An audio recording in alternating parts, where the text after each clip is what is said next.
Tracciamento in tilt e caos code, l'ULSS 2 potenzia i Covid point a partire da quello dell'ex dogana a Treviso, mentre cresce l'incidenza di Omicron nella Marca, contagi a scuola 250 in quarantena, superate le 1000 classi soggette a provvedimento. 60enne vitoriese ricoverato in area medica rifiuta di essere trasferito in terapia intensiva e muore il responsabile del reparto, vicenda dolorosa, fenomeno dilagante.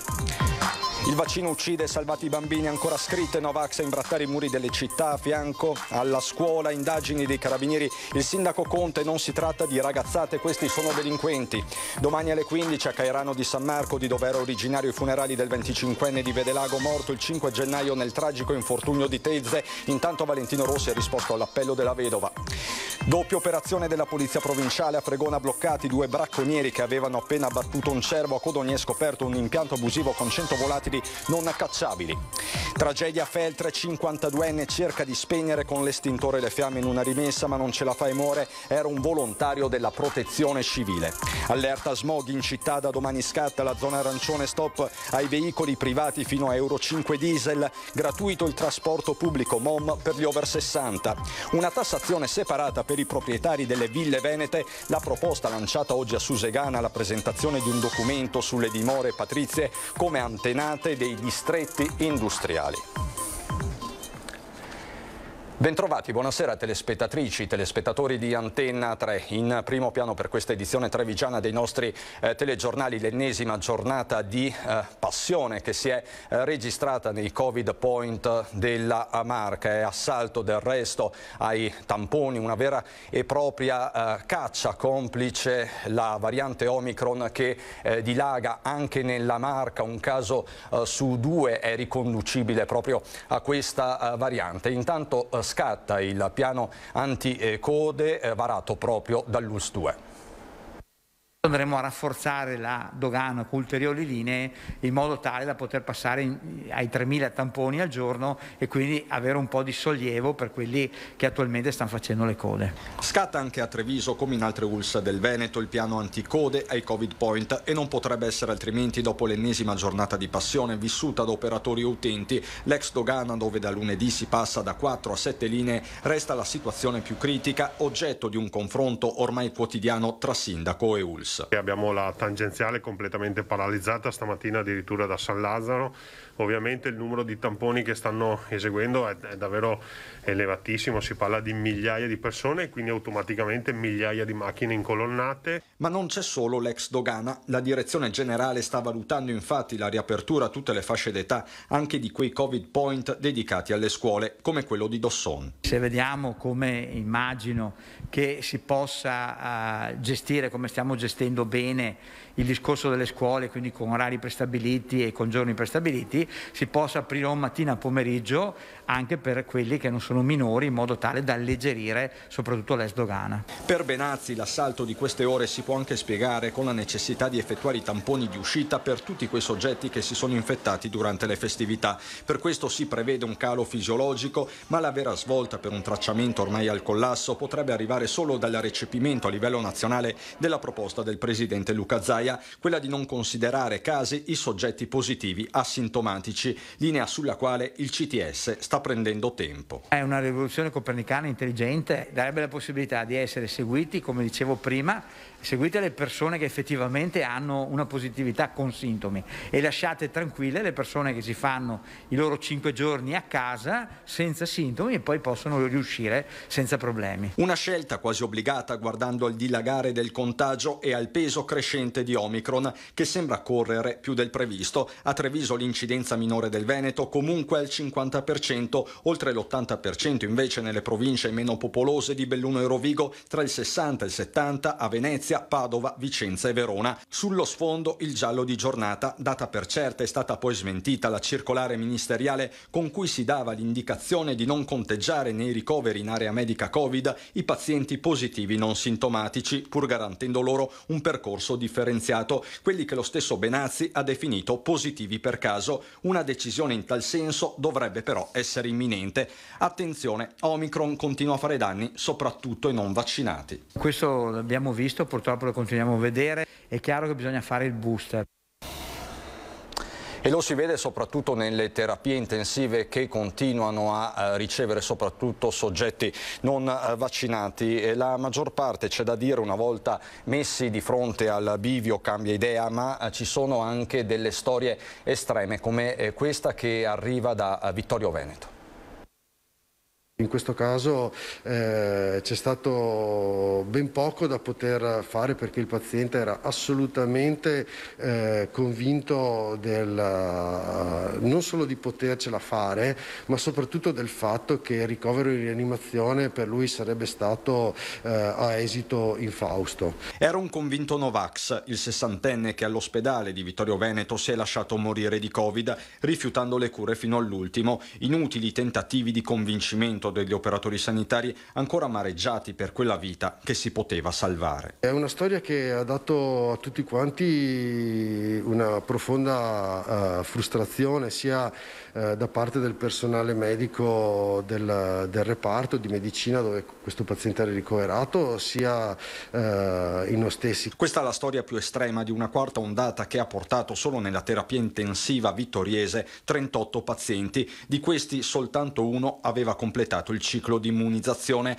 La maggior parte quindi sono stati e continuano a essere soggetti da vaccinare, sempre più spesso Novax intransigenti che si ravvedono solo di fronte al fatidico bivio. Per fortuna la maggior parte dei pazienti alla fine riusciamo a convincerla, perché ovviamente non c'è dalla parte nostra nessuna forma di paternalismo. Qualcuno, dopo essere stato salvato, torna in reparto per ringraziare, altri restano della loro idea. Alcuni pazienti hanno comunque perseverato nella loro idea che il trattamento, che pur avendolo accettato, fosse stato, diciamo, eccessivo, chiamiamolo così. Grassetto e i suoi però non si perdono d'animo, nessun paziente, nemmeno i più refrattari, va lasciato indietro, ma è in questa ondata che il peso delle fake news diventa un macigno. Lo stesso primario cita la legge di Brandolini. La quantità di energia necessaria a confutare una sciocchezza è di un ordine di grandezza superiore a quella necessaria per produrla. Quindi lo sforzo in questi giorni, in questi mesi, è proprio quello di far capire alle persone che noi non possiamo che ragionare sulla base del metodo scientifico e non su teorie strampalate o peggio complottistiche. E poi ci sono i dati sulle scuole. Alla fine della prima settimana dopo il rientro dalle festività sono oltre 1000 le classi nella Marca trevigiana sottoposte a provvedimento, 250 in quarantena, un dato doppio rispetto a quello di ieri. E intanto proprio all'esterno di una scuola, la primaria Toniolo di Treviso, è apparsa una scritta Novax, l'ennesima. Non si tratta di ragazzate ma di delinquenti. Le parole del sindaco Mario Conte. Un gesto di ignoranza, di maleducazione, di inciviltà che deturpa il bene pubblico per esprimere dei pensieri legittimi, ma che francamente di cui in questo momento non ne sentiamo il bisogno. Sono offensivi e soprattutto danneggiano il patrimonio pubblico. Questa è la dura risposta del sindaco Conte ai vandali trevigiani Novax dopo l'ennesima scritta sui muri di protesta al vaccino. Il Vax uccide, salvate i bambini. La frase è comparsa questa mattina sul muretto esterno della scuola primaria Toniolo in via Santa Buona Nuova a Treviso. Poche parole tracciate con una bomboletta spray rossa, ma di chiaro significato e precisa destinazione. Proprio lì, accanto alla scuola, dove i bambini ogni mattina giocano e ridono. Ma questo è solo l'ennesimo imbrattamento Novax in città, comparse scritte anche in via Martini e nella curva di via Tronconi accanto all'Istituto Palladio. La polizia locale sta facendo le indagini, stiamo setacciando le videocamere di sorveglianza e speriamo nel giro di poco tempo di risalire i responsabili. E intanto c'è chi con la matita ha provato a cancellarne il significato rispondendo a colpi di parole. L'ignoranza uccide, salvate bambini. E sarà un weekend all'insegna degli Open Day vaccinali ad accesso libero nella Marca per la fascia 5-11 anni. Domani 4 gli appuntamenti a Treviso presso la sala convegni dell'ospedale Cafoncello di Treviso dalle 9 alle 14, a San Vendemiano via Italia 143 dalle 14 alle 19, ad Asolo, ex scuola elementare di Sant'Apollinare dalle ore 14 alle 19, a Villorba al lab dell'ex Maber dalle 14 alle 19. Domenica si replica con altri 3 appuntamenti, sempre a San Vendemiano dalle 14 alle 19, quindi nel pomeriggio, ad Asolo sempre nella stessa fascia oraria e anche a Villorba, l'ex Maber. Saranno celebrati domani pomeriggio alle 15 nella chiesa parrocchiale di Cairano di San Marco i funerali di Andrea Soligo, l'elettricista 25enne di Vedelago morto lo scorso 5 gennaio in un tragico incidente sul lavoro avvenuto alla Fenna di Tezze sul Brenta nel Vicentino. Soligo, dipendente della ditta Veneta Impianti di Riese Pio X, è caduto da una scala da un'altezza di circa 3 metri mentre stava per raggiungere il sottotetto dello stabile attraverso una botola. Qualche giorno fa la moglie Giorgia Nicola ha ricevuto un videomessaggio da Valentino Rossi, sportivo di cui il marito era tifosissimo. Ciao Andrea, ho saputo di quanto ti è successo, ha detto l'ex campione della MotoGP. Ovunque tu sia ti mando un abbraccio forte. Sulla tragedia la Procura della Repubblica di Vicenza ha aperto un fascicolo di indagine che vede per ora come indagati il suo titolare e il proprietario della Fena, luogo in cui si è consumato l'incidente. Quindi domani alle 15 a Cairano di San Marco l'ultimo addio ad Andrea Soligo. E rimaniamo sulla cronaca, ma parliamo di un'importante operazione della Polizia Provinciale anti-bracconaggio a Fregona e Codogné. Li hanno bloccati mentre stavano recuperando una carcassa di cervo maschio di 150 kg appena abbattuto nella zona di Sonego, frazione di Fregona. I 2 bracconieri avevano attirato l'animale nei pressi di un edificio sul cui retro era stata sparsa una pasturazione a base di granaglie di mais, trappola letale che ha consentito ai 2 di sparare al cervo appena è stato sotto tiro. Proprio le continue segnalazioni di spari fuori tempo rispetto al calendario venatorio hanno fatto scattare le segnalazioni agli agenti della Polizia Provinciale che hanno arrestato i bracconieri. Non l'unica operazione di questi giorni. A Codogné infatti è stato scoperto un impianto abusivo di cattura per l'avifauna, cogliendo sul fatto un 60enne del luogo. Durante la perquisizione del giardino dell'area circostante sono state rinvenute reti e gabbie contenenti esemplari di frosone, lucherino, verdone, fringuello e peppola, utilizzate per la cattura di specie protette o non cacciabili. Oltre agli esemplari detenuti illecitamente, è stato trovato in un congelatore anche un sacchetto con all'interno circa 100 uccelli, sempre appartenenti a specie protette o non cacciabili, già preparati per uso alimentare. Gli agenti hanno poi individuato altre 20 specie di uccelli detenute abusivamente in quanto non inanellate e non denunciate e 2 gabbie trappola a scatto illegali.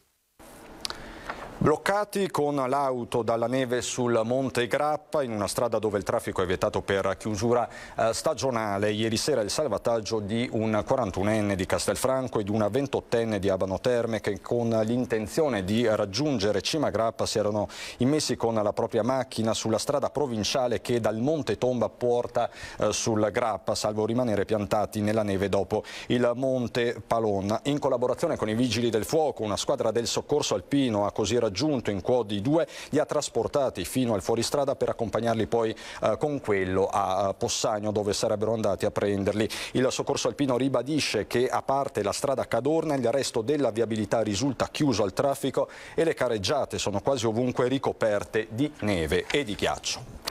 E vi do adesso un'ultima ora di economia molto importante. Ieri sera vi abbiamo dato la notizia praticamente in tempo reale. Parliamo di un'importante realtà trevigiana. Sto per affrontare la sfida più grande della mia vita. Così si presenta Alessandro Benetton, nominato proprio ieri pomeriggio presidente di Edizione. Affida il suo messaggio istituzionale a YouTube nel quale lancia la propria sfida votata alla discontinuità. Sentiamo Benetton.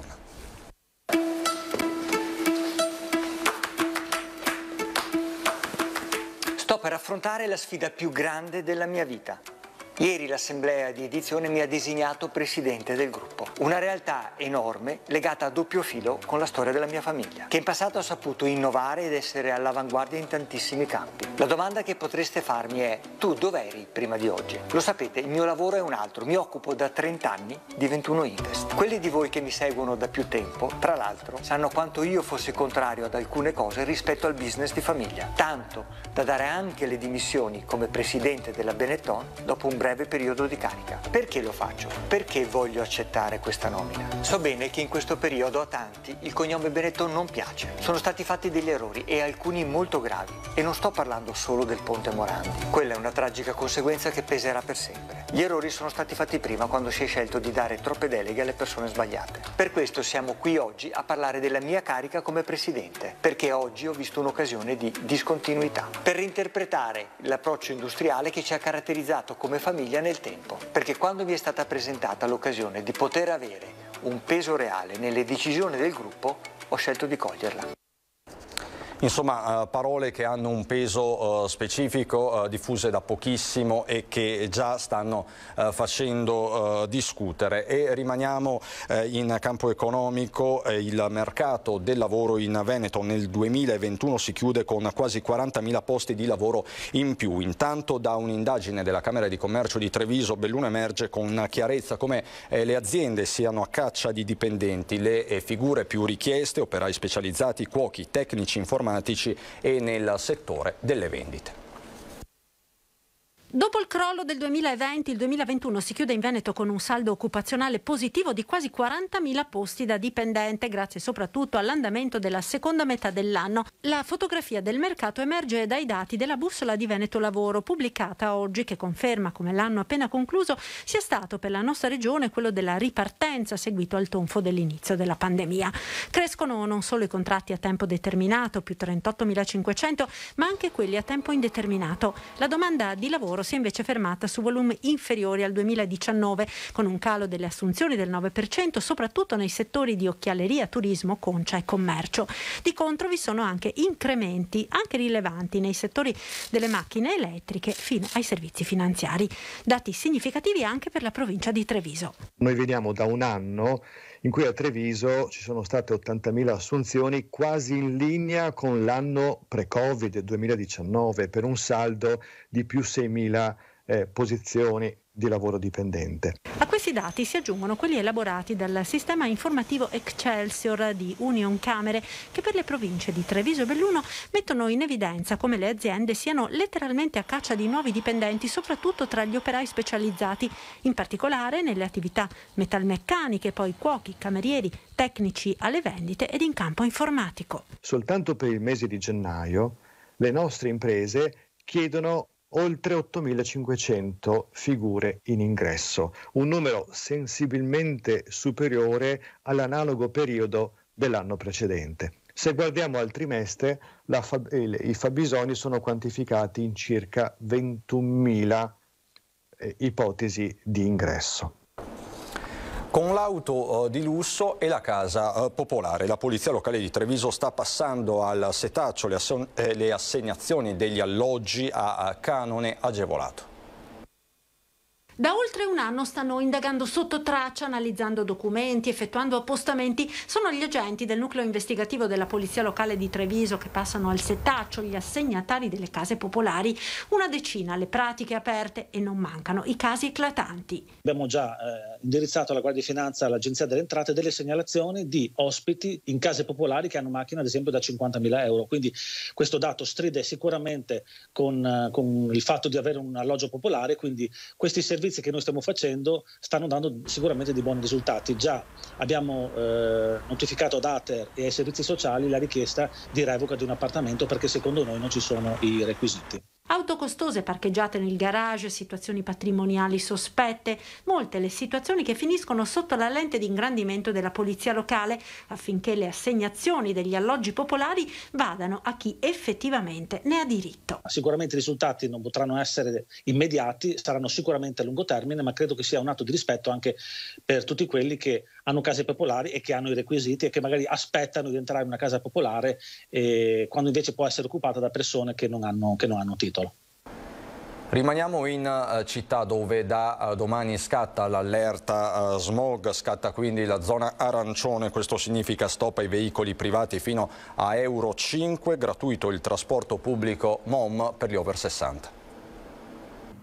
Semaforo arancione per Treviso. Nelle prossime ore scatterà la zona d'allerta 1 prevista dalle misure antismog. Una concentrazione di polveri troppo elevate nell'aria, situazione dovuta principalmente a 3 fattori: bassissima piovosità, clima molto rigido e di conseguenza riscaldamenti sempre accesi. Non potranno quindi circolare in città, salvo deroga, tutti i veicoli privati fino all'Euro 5 diesel. L'ordinanza è in vigore dalle 8.30 alle 18.30 nei giorni feriali e in quelli festivi se rimarrà il livello arancio. C'è da dire che ci sono tutta una serie di deroghe, io consiglio di andarle a verificare sul sito internet o sono nei cartelli nei punti d'ingresso della città.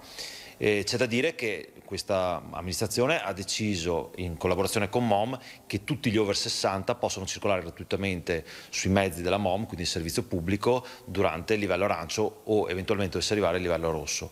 Una delle deroghe più importanti da dire, peraltro, è il fatto che gli over 70 possono circolare comunque.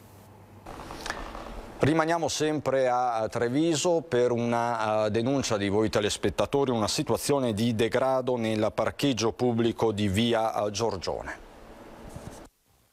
Sacchetti di plastica, mascherine, rifiuti di ogni genere, tra cui anche ombrelli rotti. Questa è la situazione di degrado nel parcheggio pubblico di via Giorgione a Treviso. Qualche volta qualcuno di buona volontà toglie qualche sacchetto da terra, da una specie di pulita perché per il decoro, per la pulizia, ma alla fine abbiamo fatto richiesta di interventi più importanti, tipo diserbaggio, tipo strisce per terra delimitanti i parcheggi, eccetera, ma finora non è stato fatto nulla. Volontari di vicinato quindi che si prendono carico della pulizia del parcheggio, e questo l'appello del signor Armando e degli altri residenti del quartiere. Chiediamo che possa essere pulito, essere sistemato, essere reso agibile in modo diverso, con una delimitazione in modo da poter entrare e uscire nei parcheggi e poi vivere in pulizia principalmente.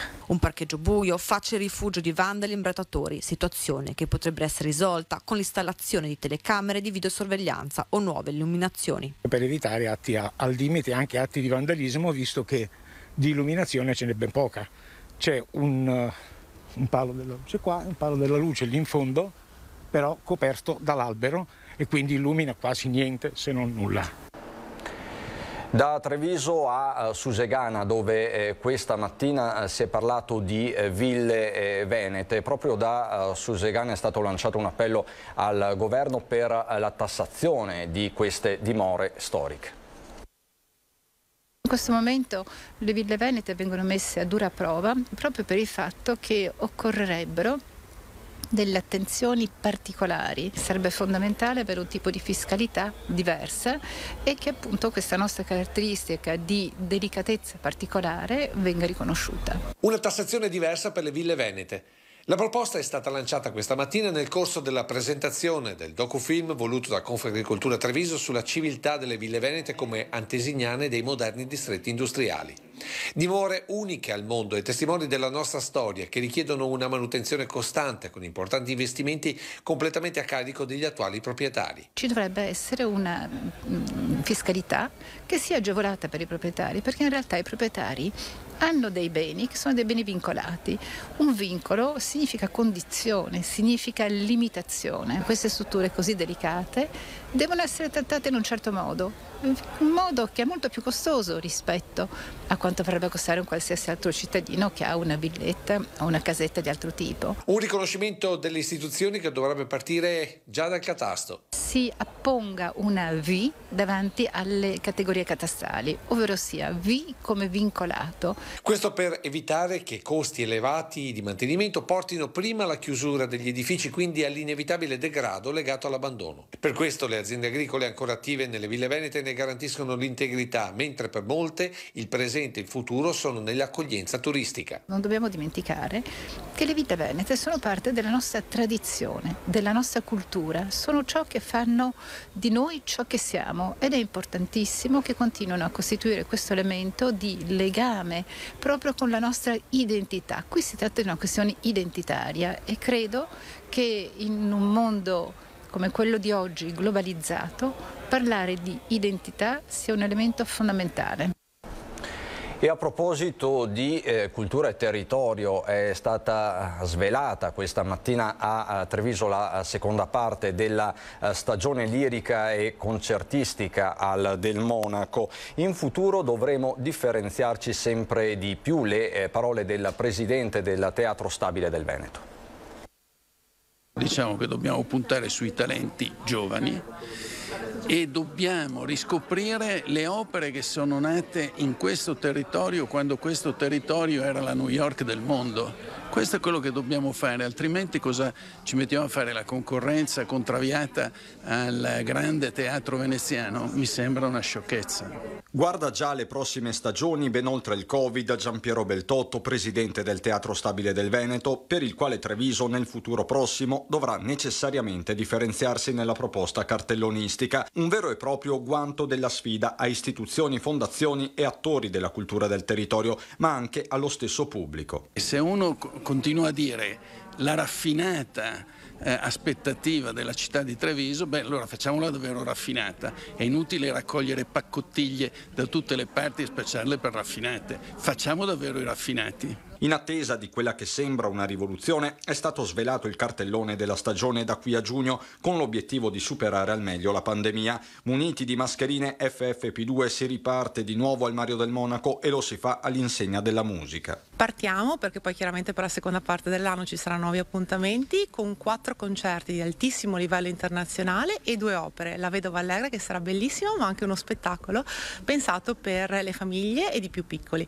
Questo perché sempre di più abbiamo attenzione per tutti i pubblici a teatro, da grandi piccini. Il clou dal 6 all'11 giugno per un'importante edizione del Toti dal Monte. Sarà il 50° anniversario, quindi ci saranno un sacco di novità e festeggeremo insieme a tutta la città questo premio straordinario. Fiducia alla parola d'ordine, i numeri, pur tra mille incertezze, stanno dalla parte del teatro. Nonostante le difficoltà del Covid, appena siamo tornati a piena capienza, tutti i concerti sono stati praticamente sold out, e questi i miei complimenti vanno alla direzione artistica, quindi al maestro Canazza, che ha saputo chiamare dei nomi internazionali così importanti, ma anche un ringraziamento al pubblico trevigiano e un appello anche a stare vicini, a venire a teatro. E adesso è il momento del nostro generale Giancarlo Iannicelli, le previsioni del tempo per il weekend. L'intensità dell'anticiclone che ci sta interessando ormai da diversi giorni è stata evidente quest'ultima settimana, tempo soleggiato, tempo stabile, anche con l'assenza di nebbia, infatti è stato anche un anticiclone ventilato. Ora le cose continuano su questi binari, quindi l'anticiclone rimane, vedete dalle immagini sulla cartina, è un anticiclone ampissimo, interessa tutto il bacino del Mediterraneo ma anche tutta la nostra penisola, e vedete è talmente intenso che le perturbazioni trovano un ostacolo fortissimo e quindi si mantengono ben a nord delle Alpi. Questo cosa vuol dire? Tempo soleggiato per sabato e domenica, assenza ancora del fenomeno pericoloso che è quello della nebbia collegato alla presenza dell'anticiclone. Da lunedì un anticiclone che si invecchia, continua un afflusso anche umido, l'aria ristagna ulteriormente e quindi avremo tempo ancora stabile per tutta la prossima settimana, però purtroppo avremo le nebbie durante la notte, le prime ore del mattino in pianura, che in gran parte copriranno il cielo, poi si dissolveranno durante le ore centrali della giornata. Le temperature permangono, insomma, qualche gelata notturna un po' più intensa per sabato mattina, poi le temperature si stabilizzeranno intorno, le minime intorno ai 0 gradi, -1, e le massime intorno ai 6-8 gradi. I venti sono deboli, con una tendenza a una provenienza da ovest. Questo è significativo perché comincia ad affluire aria umida che favorirà anche questa il fenomeno della nebbia. Per finire l'alta di Adi, che è previsto da poco mosso a localmente mosso. È tutto. Andiamo adesso a Belluno.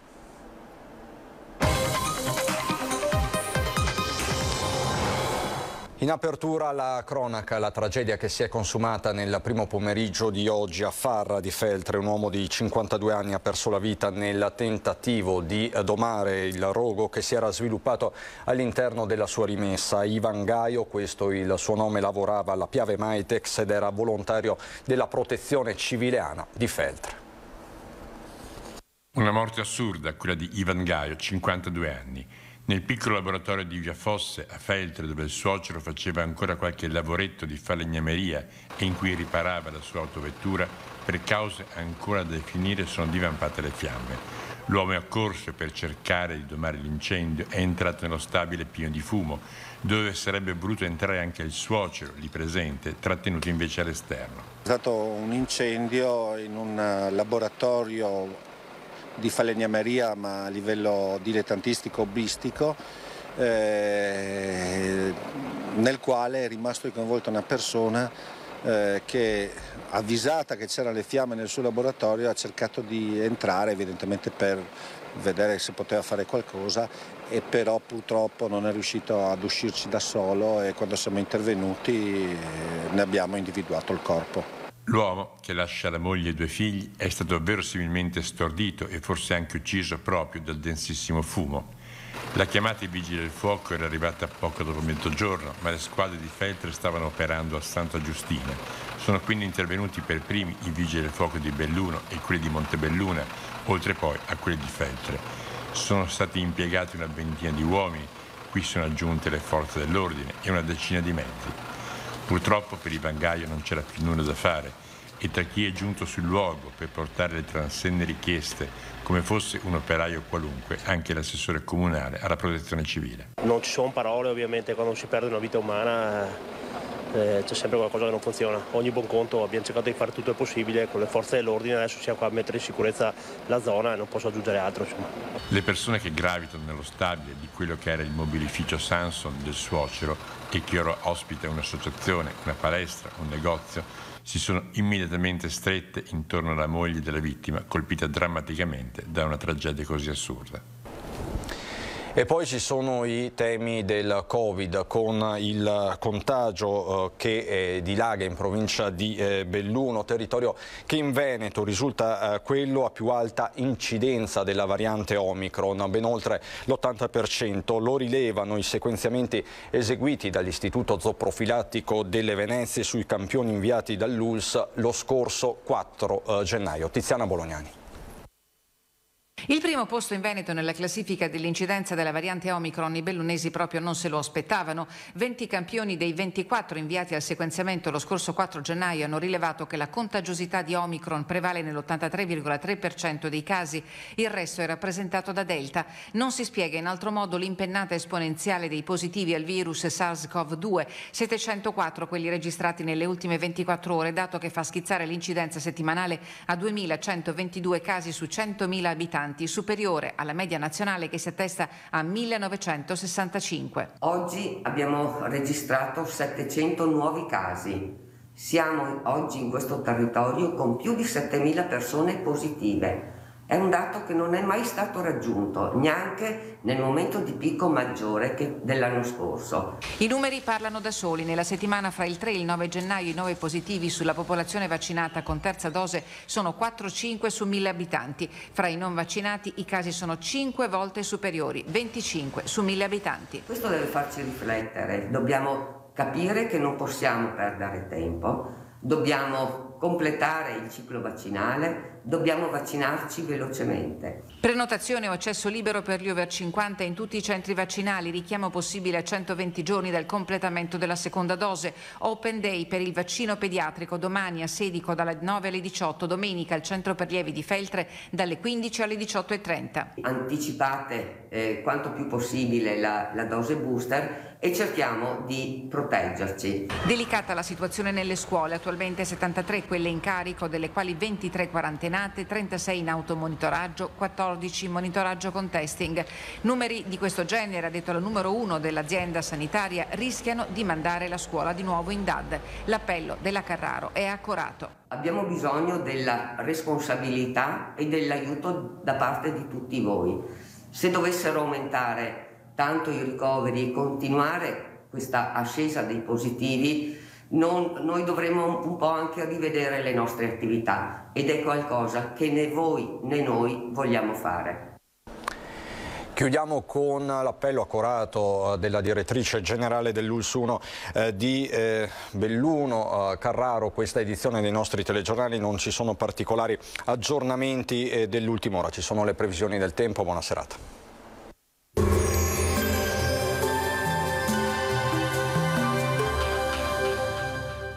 Aglio bianco Polesano DOP, oro bianco del Polesine, prezioso alleato della salute con uniche e molteplici proprietà.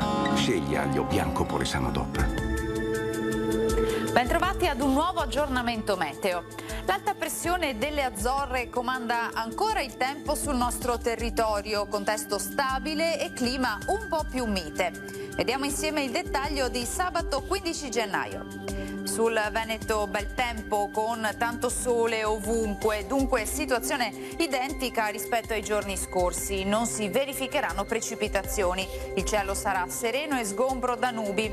Sulla pianura di notte non si escludono delle nebbie in dissolvimento al mattino e in nuova formazione di sera. Temperature con andamento irregolare ma in generale lieve aumento, minime comprese tra -1 e 1 grado, massime sui 9-11 gradi. Spostiamoci ora sul Friuli Venezia Giulia, anche in questo caso avremo un ampio soleggiamento, lo vedete, il cielo sarà limpido su tutte le province, qualche annuvolamento ma insomma nulla di che. Temperature minime tra lo 0 e i 4 gradi, massime sui 10-13 gradi. Infine diamo uno sguardo alla situazione del Trentino Alto Adige, dove avremo un tempo asciutto e soleggiato, anche qui cielo sereno e limpido ovunque. Temperature minime intorno ai 4 gradi, massime sui 12-13 gradi. Dal meteo di Antenna 3 per ora è tutto, grazie per l'attenzione e arrivederci.